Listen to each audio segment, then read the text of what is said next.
A estrada Nova Petrópolis-Canela tem seu início no quilômetro 94 da rodovia Porto Alegre-Caxias.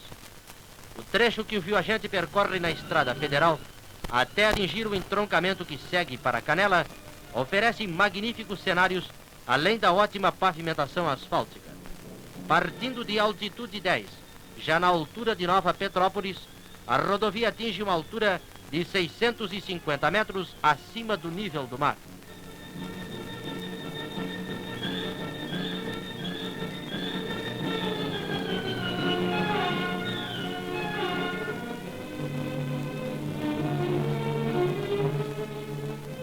As condições técnicas da estrada oferecem tráfego seguro em todas as estações do ano.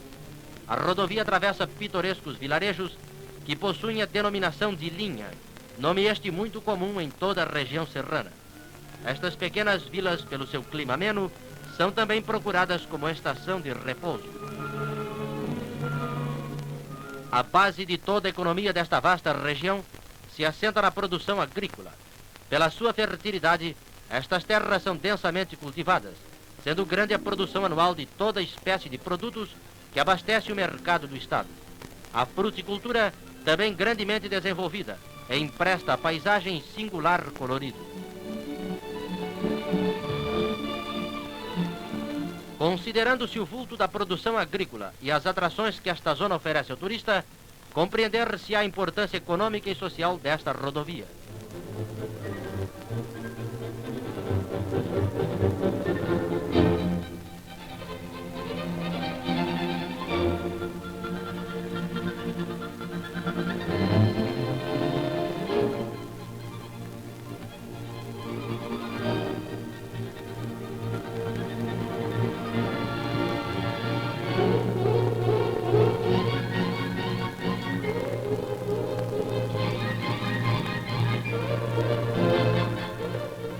A cidade de Gramado, popular centro de veraneio do Alto da Serra, possui um clima ameno e saudável, achando-se a uma altitude de 820 metros. Outro motivo de atração são as nevadas abundantes que caem nos meses de inverno.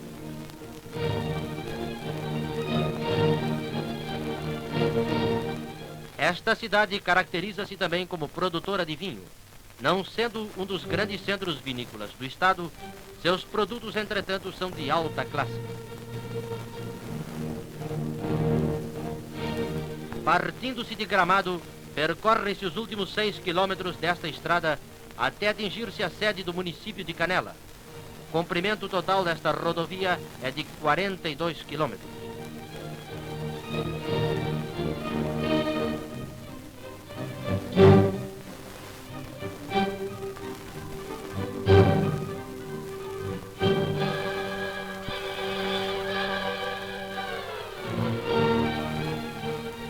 Após percorrer 137 quilômetros desde Porto Alegre, atinge-se Canela, localizada no alto da serra, a 850 metros de altitude.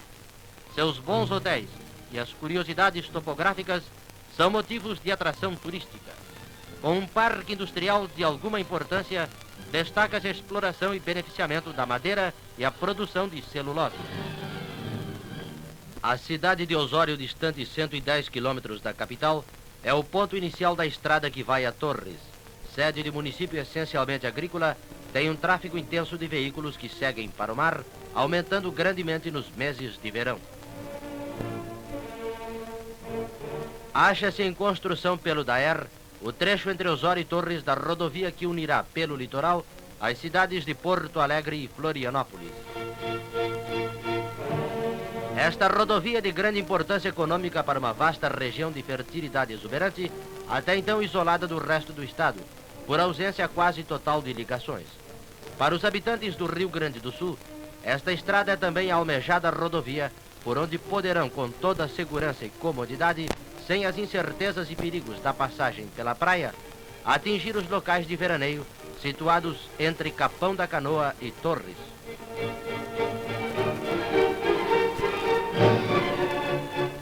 A estrada toda oferece magníficos aspectos, resultante do contraste entre os altos contrafortes da Serra do Mar e as extensas lagoas, que são margeadas durante vários quilômetros.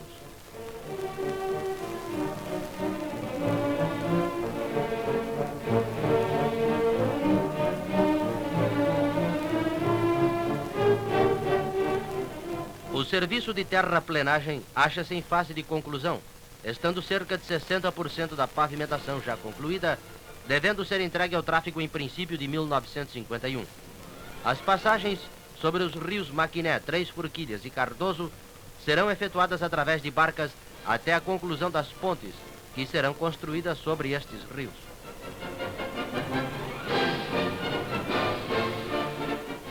Para atingir Torres, abandona-se a estrada geral, seguindo-se por um ramal de 6 quilômetros. No rio Mampituba, divisa entre os estados do Rio Grande e Santa Catarina, está sendo construída também por delegação uma ponte que terá um comprimento de 72 metros. O total desta estrada no Rio Grande do Sul é de 100 quilômetros.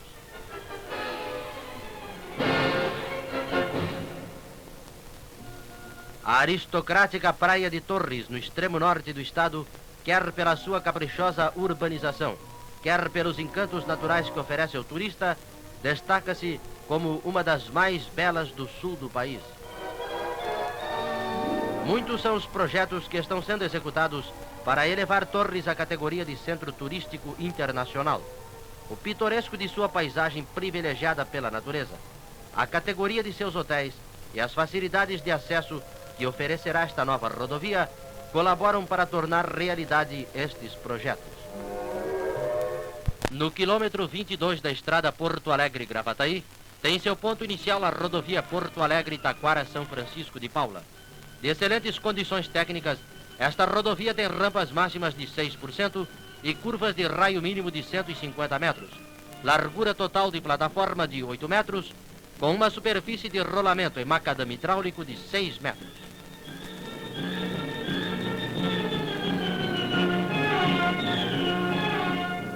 Para o escoamento da grande produção agrícola e industrial desta região, transitaram por esta estrada em 1949 mais de 17 mil veículos, entre estes 8 mil caminhões. Em substituição à barca sobre o Rio dos Sinos, acha-se em construção esta ponte, que deverá ficar inteiramente concluída em janeiro de 51. Seu comprimento total é de 93 metros, tendo no centro, vencendo o leito do rio, um arco com 45 metros de vão. A execução desta obra de arte, a mais importante desta estrada, está sendo feita por administração direta do DAER, tendo-se empregado 830 metros cúbicos de concreto e 55 toneladas de ferro, gastando-se com sua construção aproximadamente 3 milhões de cruzeiros. Paralelamente aos serviços da ponte, está sendo feito o aterro de 8 metros de altura do trecho que ligará a ponte à parte já concluída da estrada. A cidade de Taquara, distante 6 quilômetros do Rio dos Sinos, possui 7.300 habitantes e constitui um dos núcleos mais antigos da colonização alemã do estado.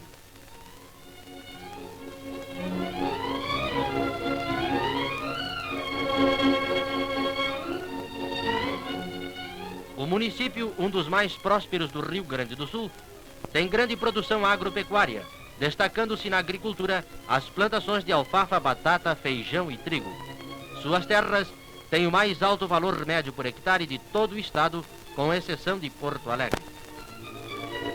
Da cidade de Taquara, localizada no Vale do Rio dos Sinos, a uma altitude de 29 metros, segue-se para São Francisco de Paula, a 922 metros de altitude, por excelente rodovia com 40 quilômetros de extensão.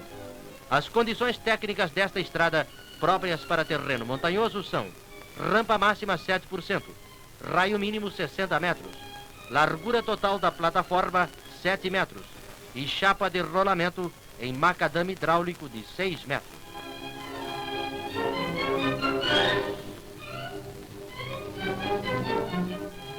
Para vencer a diferença de nível de 250 a quase 1.000 metros de altitude, já nas proximidades de São Francisco de Paula, foi necessário dar um maior desenvolvimento na estrada, começando por esta curva e circundando o Morro Alto, do qual se descortina deslumbrante panorama.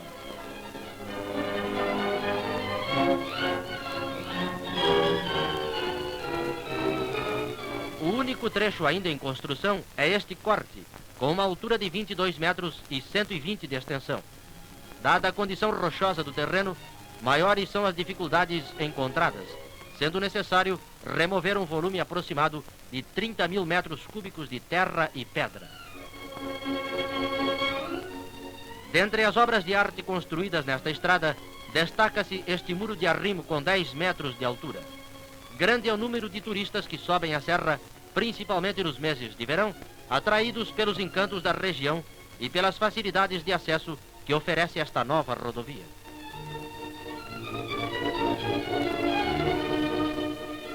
A poucos quilômetros de São Francisco, nota-se a presença de gigantescos pinheiros, característicos desta região do Alto da Serra, onde constitui uma riqueza de excepcional vulto.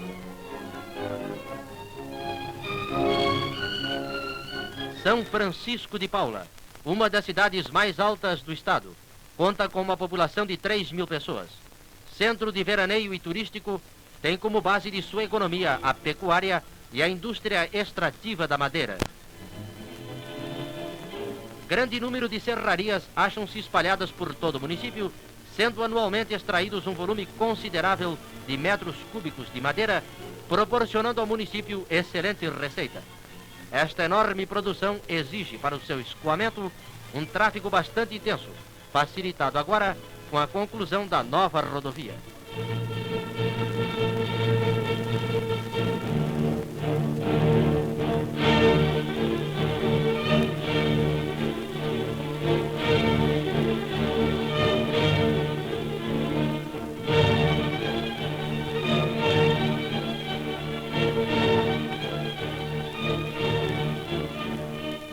As estradas levarão o progresso às zonas de riquezas exuberantes ainda não exploradas totalmente por falta de caminhos seguros. E estas estradas estão se tornando realidade com a execução do Plano Rodoviário do Rio Grande do Sul. O surto rodoviário rio-grandense foi assinalado em 1938 com o apoio estadual e em 1945 com o início da cooperação federal. Com efeito, a Lei Joper instituiu o regime de cooperação entre os órgãos federal e estadual e foi após aquele diploma que o DNER iniciou a construção de 6 grandes estradas neste estado. O nome do governador Walter Jobim inscreve-se no rol dos pioneiros rodoviários que iniciaram a moderna política rodoviária gaúcha. Continuamente são integrados ao sistema rodoviário novos trechos de estradas racionalmente planeados e executados para cumprirem, no extremo da pátria, suas complexas funções social e econômica, alterando profundamente o aspecto do Interland rio-grandense.